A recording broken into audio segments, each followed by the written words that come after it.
Hello friends, welcome to malathi சமையல். இன்றைக்கி நம்ம கிச்சனில் ராகி மாவு வச்சு ஒரு சூப்பரான ஸ்நாக்ஸ் ரெசிபி பார்க்கலாங்க. ரொம்பவே டேஸ்டியாகவும் டிஃப்ரெண்ட்டாகவும் இருக்கும். ரொம்ப உள்ளுக்குள்ளே நல்ல சாஃப்டாக இருக்கும். இப்போ வாங்க எப்படி செய்யறதுன்னு பார்க்கலாம். இன்றைக்கி மீடியம் சைஸ் 2 வாழைப்பழம் எடுத்திருக்கேன். பெரிய சைஸ் வாழைப்பழம்னா 1 எடுத்துக்கோங்க. எந்த டைப் வாழைப்பழம்லாம் எடுத்துக்கோங்க. இது போல் ஃபோக் வச்சு நல்லா மசிச்சு விட்டுக்கலாம். மிக்சியில் எதுவும் சேர்க்க வேண்டாம், ஃபோக்லேயே மிக்ஸ் பண்ணிக்கோங்க. நல்ல மையம் மசிச்சுக்கோங்க. இந்த அளவுக்கு மிக்ஸ் பண்ணதும் இதோடவே மாவு சேர்த்துடலாம். 1 கப் அளவுக்கு ராகி மாவு சேர்த்துடலாம். 1 கப் அளவுக்கு தோசை மாவு சேர்த்துடலாம். ரெண்டுமே சம அளவுக்கு எடுத்துக்கோங்க. உங்ககிட்ட தோசை மாவு இல்லைன்னா கோதுமை மாவு சேர்த்துக்கோங்க.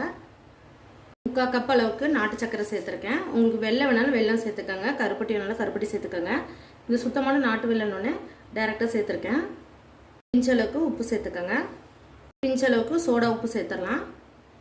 மிக்ஸ் பண்ணிக்கலாம். மிக்ஸ் பண்ணிவிட்டு தேவைப்பட்டுச்சுன்னா தண்ணி சேர்த்துக்கலாம்.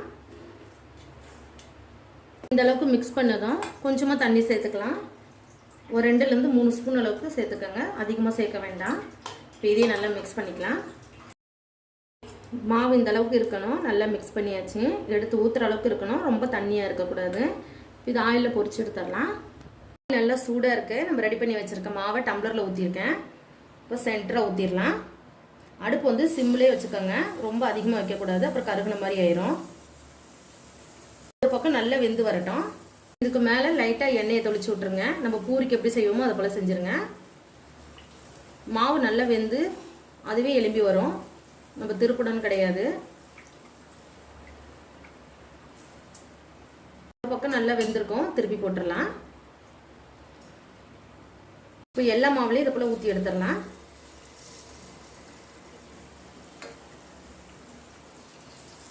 இது நல்லா வெந்து வந்திருக்கு, வெளியே எடுத்துடலாம். இந்த அளவுக்கு செவந்தா போதும், வெளியே எடுத்து வச்சிடலாம். இப்போ எல்லா மாவுலையும் இதை போல் ஊற்றி எடுத்துடலாம். இந்த ஸ்நாக்ஸ்லாம் சூப்பராக ரெடி ஆயிடுச்சு ஃப்ரெண்ட்ஸ். கண்டிப்பாக நீங்களும் இதே மெத்தடில் ட்ரை பண்ணி பாருங்கள். ட்ரை பண்ணிவிட்டு எங்கள் சேனலுக்கு லைக் பண்ணுங்கள், ஷேர் பண்ணுங்கள், கமெண்ட் பண்ணுங்கள். மறக்காமல் malathi சமையலுக்கு சப்ஸ்கிரைப் பண்ணிக்கோங்க ஃப்ரெண்ட்ஸ். தேங்க்யூ.